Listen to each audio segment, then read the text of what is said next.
Vamos a tratar en este video sobre la estructura de la ética.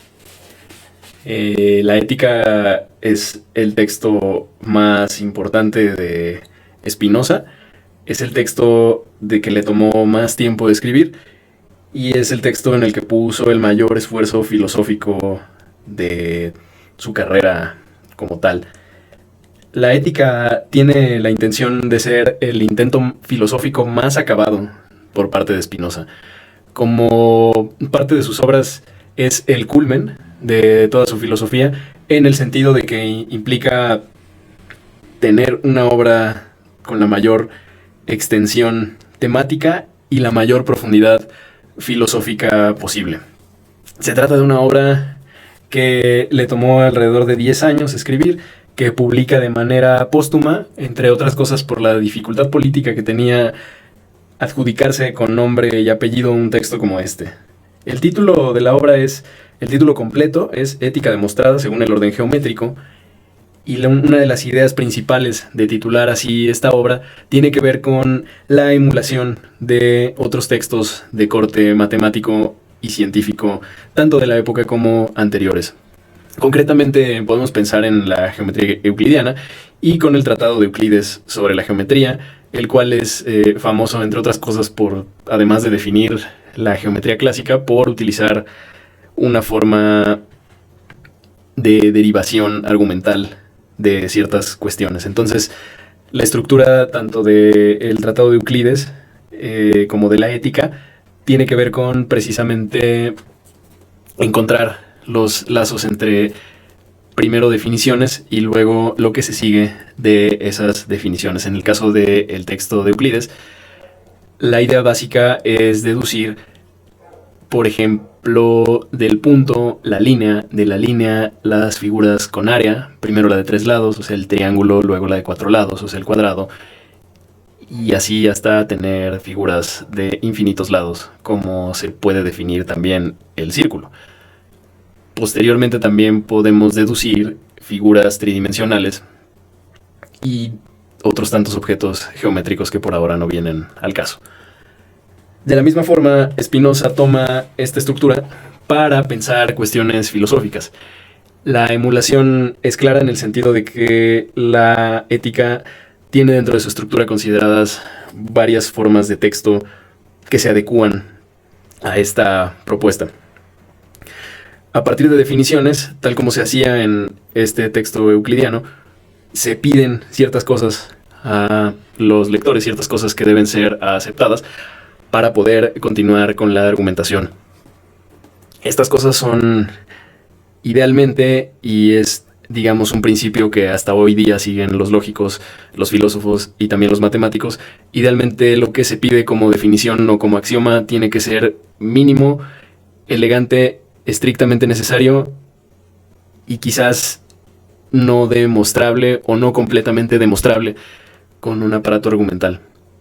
Eso, o bien que si se acepta, por el solo hecho de aceptar su validez o su carácter verdadero, de ese solo postulado se puedan seguir y con ese solo postulado se puedan demostrar muchas otras cosas. Es decir, que tenga un peso de utilidad acorde y suficientemente importante para que pueda ser aceptado de una manera conveniente y redituable en términos del sistema filosófico. Entonces no cualquier cosa puede ser una definición ni un axioma, no cualquier cosa está permitida ni bien vista que sea postulada como algo que tiene que aceptarse por mor del argumento. De esta manera es como Spinoza, así como los matemáticos, va a pedir muy poquitas cosas que son definiciones o axiomas, que su función es precisamente aceptarlos para poder derivar un aparato argumental y un desarrollo teórico filosófico que nos permita entender mejor la postura spinozista. A partir de aquí, el autor va a proponer, valga la redundancia, proposiciones cuya función es extender las implicaciones y los alcances de las definiciones y de los axiomas que ya nos había platicado y que ya nos había solicitado dentro de la obra. A su vez, las proposiciones tienen la estructura siguiente, se van conectando entre ellas mismas se van extendiendo, algunas se derivan de otras, no solo, es decir, las proposiciones no solo se derivan de los axiomas ni de las definiciones, sino que constantemente se llaman entre ellas y hacen referencia a ellas. Así también, las proposiciones se extienden de manera particular a través de escolios, de corolarios y de demostraciones. De esta manera es como Spinoza completa el aparato argumental de la ética. La ética está dividida en 5 libros. Así les titula, podemos pensar a estos libros como capítulos, pero también es cierto que estos libros van dividiendo temáticamente la obra y también van haciendo énfasis en el desarrollo argumental de la obra misma. Como podemos pensar la obra como una especie de recorrido de lo general a lo particular, tiene sentido también pensar este capitulado como un desarrollo argumental que, si bien va separando temáticamente la obra, al mismo tiempo le va otorgando unidad y continuidad argumentativa, porque estamos hablando de un inicio ontológico muy fuerte, ontológico metafísico si se quiere, donde podemos observar cuáles son las concepciones de Spinoza en torno a la naturaleza. Una de las cosas que hace Spinoza que es interesante, por ejemplo, no vamos a hablar aquí mucho sobre el contenido de la ética, sino solo sobre su estructura, pero para dar un ejemplo, quizás viene bien considerar que en el aparato conceptual espinosista, Dios o naturaleza son el mismo concepto. Esto ha dado pie, por ejemplo, a varias interpretaciones, digamos, como de un Spinoza vitalista, o de un Spinoza panteísta, o de un Spinoza ateo, y muchas otras tantas de las que podríamos dar cuenta en este momento, pero que a efectos de explicar la estructura ética podemos dejar de lado también. Tiene que ver esta estructura con ese primer foco general que habla de la ontología y posteriormente va avanzando hacia temáticas más particulares y más pequeñas. Primero el foco está puesto en esto, en la explicación del todo, en la explicación clásicamente filosófica sobre el ser, sobre lo que es, sobre qué define las cosas que son verdaderamente, sobre los grados ontológicos que hay entre las cosas que existen o que son, y sobre la naturaleza de las relaciones ontológicas de eso que es y eso que existe. En el libro 2 vamos a tener como temática las cosas que tienen que ver con las ideas, es decir, tanto la naturaleza de los entes pensantes, que a efectos de la ética y del momento en el que se escribe y de la temática que nos interesa, son los seres humanos. Y también vamos a hablar de cómo funciona ese aparato cognoscitivo. No en el sentido psicológico, no todavía, ni en el sentido fisiológico, sino precisamente en el sentido filosófico. ¿Qué es lo verdadero? ¿Qué es lo falso? ¿Cómo lo conocemos? ¿Qué implicaciones tiene conocer lo verdadero y lo falso? Y ese tipo de cuestiones son las que vamos a tratar en el libro 2, que precisamente se llama así, de la mente. En latín, Spinoza escribe la ética en latín, usa el término mens, y en español ese término se ha traducido como alma.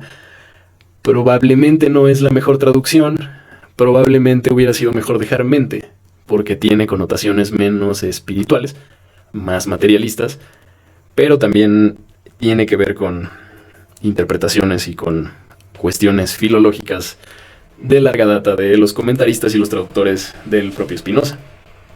Hay lecturas variadísimas de Spinoza que lo pintan a veces más cerca del conservadurismo, a veces más cerca del progresismo, a veces más cerca del laicismo, a veces más cerca del panteísmo, a veces más cerca del misticismo, de la cristología, etc. Además de la complejidad que tiene el autor, tenemos que tener en consideración todo este tipo de cuestiones históricas que van permeando lo que nos llega de las obras que podemos ver del autor que hoy día tenemos traducidas. Nunca viene mal cotejar con el latín si se tienen las herramientas, si se puede y se quiere cotejarlo. Porque también eso aporta claridad al texto y porque el latín es una lengua no tan lejana del español. De hecho, el español desciende del latín y pues hay cosas que se entienden, cosas que no tanto. Nunca viene mal. Bien. El libro 3 trata sobre el origen de los afectos. Es decir, una vez que tenemos claro cómo funciona la mente y cómo concebimos y qué podemos tener por verdadero y qué por falso, o cuál, si se reformulase la pregunta, cuál es la forma más correcta de concebir y de entender y de aprender, lo que tenemos que pensar después de ello es la importancia de las emociones y el origen de los afectos en tantos seres humanos, porque son cosas que nos atraviesan completamente y durante toda nuestra vida, de las que probablemente no podemos escapar nunca, por nuestra propia naturaleza, porque somos seres humanos finitos, limitados y coexistimos con determinaciones naturales. Es así que el libro 3 de Spinoza, de la Ética de Spinoza, es uno de los primeros intentos de la modernidad por explicar de manera sistemática de dónde vienen las emociones y de entenderlas un poco también en este guiño geométrico. Nos dice Spinoza en una cita de la Ética, entender los afectos humanos como si de líneas, ángulos y superficies se tratara. Spinoza vuelve aquí a introducir algo que además estaba vigente y que tenía bastante sentido en aquel entonces, que era explicar las cosas o intentar explicar de manera innovadora en aquel entonces las cosas naturales como si fueran mecánicas, como si pudiéramos explicarlas de la misma forma que explicamos la física de objetos inanimados, por ejemplo, balística, por ejemplo, ciertas cuestiones de definir trayectorias, velocidades, dinámica de fluidos, etc. Esos cálculos en algún momento se quisieron aplicar con un instinto muy parecido a cuestiones naturales, pensando que lo natural era análogo a ciertas cuestiones mecánicas, simplificando cuestiones de lo vivo también para poder explicarlo en términos mecánicos. Es en este contexto y es de esta inspiración de la que también bebe la Ética, como muchas otras obras de la Ilustración, como quizás obras como las de el propio Descartes, con quien Spinoza discute también. Spinoza, valga decir, se asume a sí mismo como un cartesiano en ciertas cosas, o como un continuador, o como un al menos dialogante del cartesianismo. Esto tiene implicaciones varias, ¿no? Pero lo más importante de momento, a efectos de explicar el libro 3, tiene que ver con la reducción de lo que sucede en la psique humana como algo que puede ser explicable de manera simple y acudiendo a reglas con las que nos podemos explicar toda la naturaleza. Lo cual, en términos de explicación científica, tiene todo el sentido.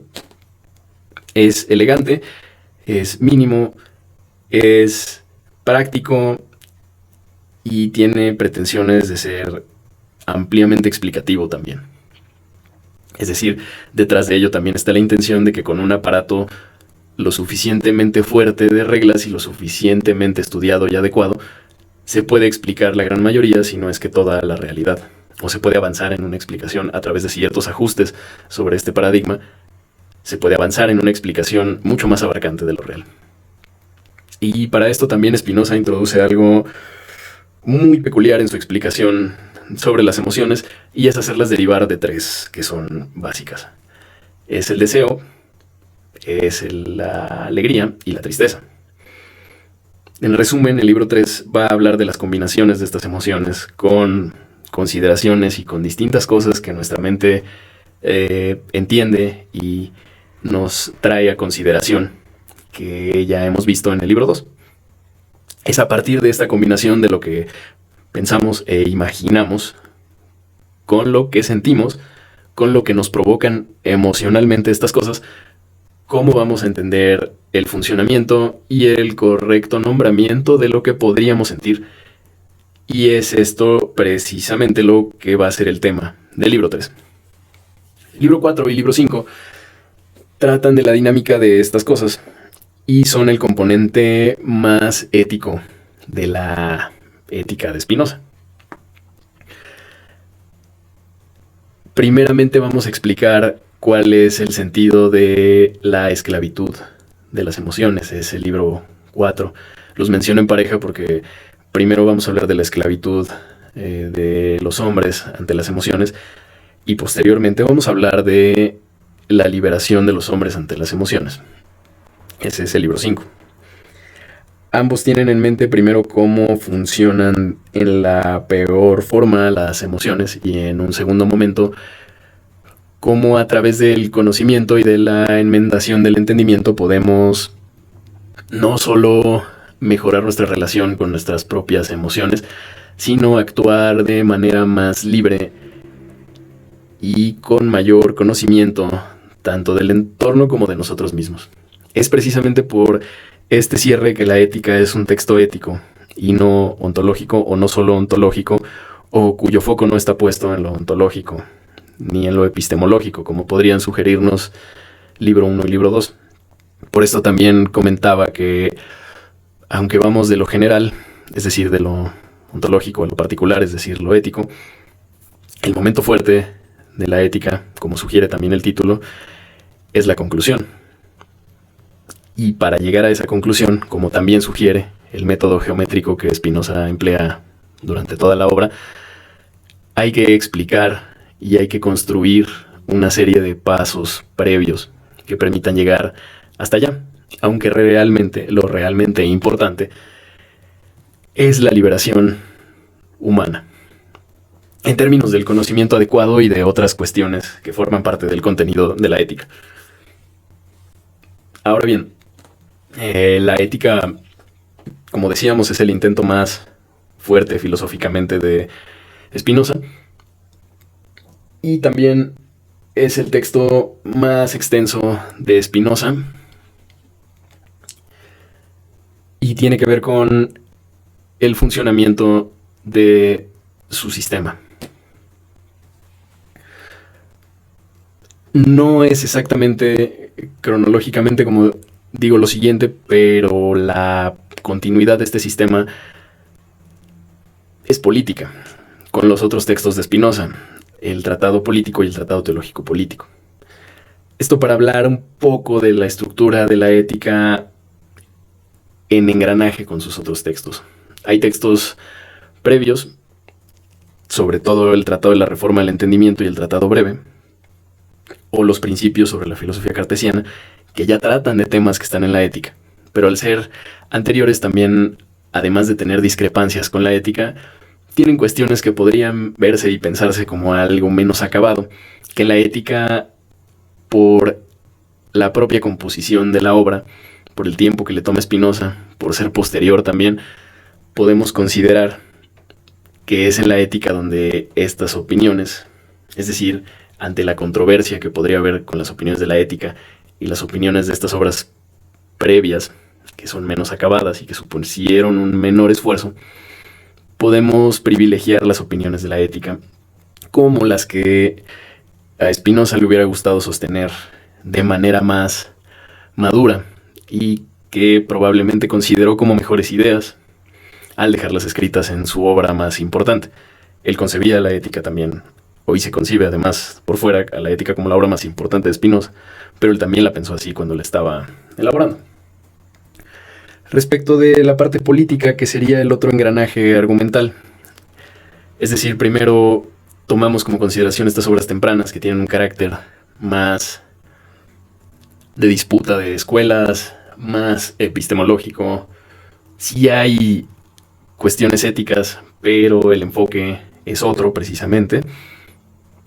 El momento culmen viene a ser la ética y posteriormente tenemos estas obras de carácter político. Es así como tenemos el constructo de la obra espinosista.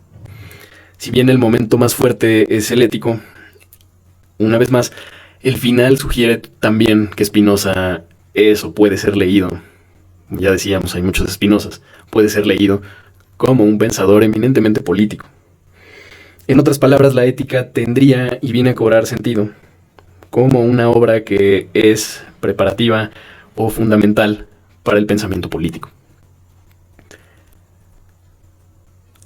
Tomemos en cuenta también que, al ser una obra que se publica de manera póstuma, Spinoza puede plantear y plasmar aquí cuestiones que, por ejemplo, en el TTP, que ni siquiera publica él bajo su nombre, que no publica en holandés, por ejemplo, que publica solo en latín para evitarse problemas, pues en la ética van a tener también una mayor profundidad y un mayor impacto, porque se trata de cosas que son polémicas para la época, a pesar de que Spinoza vivió en Holanda, en un lugar medianamente laico, medianamente progresista, medianamente democrático, por el contexto, por las pugnas, por las cuestiones que le toca vivir a Spinoza.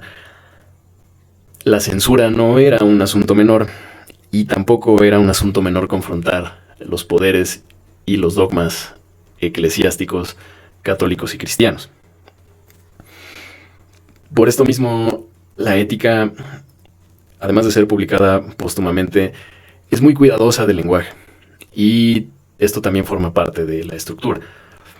Hay palabras y constructos que, además de tener la intención de discutir con una tradición que se asume religiosa, o con una tradición que se asume más tradicional, valga la redundancia, como los escolásticos o los cartesianos, tiene la intención de usar términos y de subvertir términos que se habían usado de forma distinta, para resignificarlos y para poner en cuestionamiento y a debate cosas que hasta ese entonces no se habían debatido y que era importante debatir.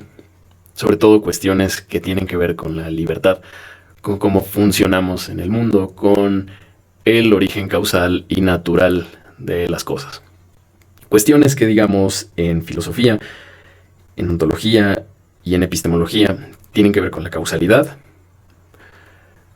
con la inmanencia, con el materialismo, pero que en el plano ético y en el plano político tienen que ver a su vez con la construcción liberal en el sentido más democrático, más pragmático y laico también de un régimen, y tienen que ver con la construcción precisamente de libertades, de derechos, de laicidad, de libertad de expresión y en general de libertades políticas.